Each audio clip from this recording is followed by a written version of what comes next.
المقرر من كريستيانو انه بيسوي حوار بعد نهاية الموسم. صحيح. بعد نهاية الموسم. صحيح.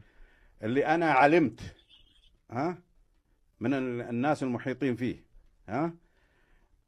كريستيانو خلال 10 أيام أو 12 يوم 10 أيام 12 يوم تعرض إلى ثلاث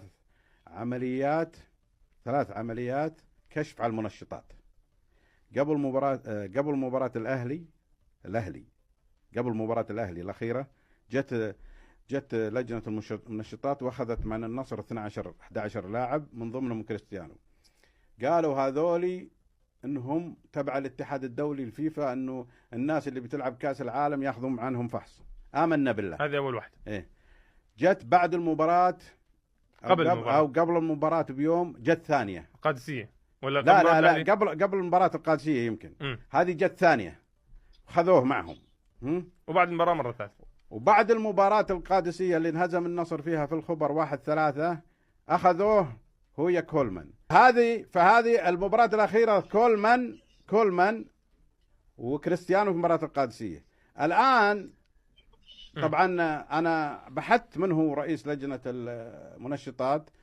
أعتقد أنه الدكتور أحمد صالح بن أحمد بن ناصر، نجل رئيس لجنة الاحتراف السابق، عضو اتحاد الكرة السعودي السابق الدكتور صالح أحمد بن ناصر، الله يمتعه بالصحة والسعادة، هو رئيس لجنة المنشطات.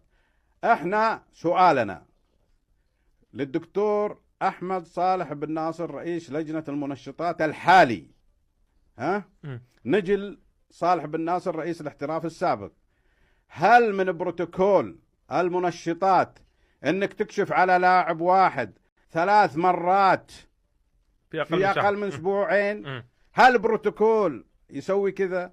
وهل هناك أيضا يعني اللي نعرف هم يردوا عليك إن شاء الله اللي احنا نعرف في العالم كله أنه كريستيانو النموذج الأعلى في عالم التغذية والمحافظة على الصحة. نعم. يعني المفروض لما بتروح رحل واحد يعني تحس أنه يعني عنده يعني شوي تجاوزات، لكن رمز التغذية في العالم كل 48 ساعة طابن عليه.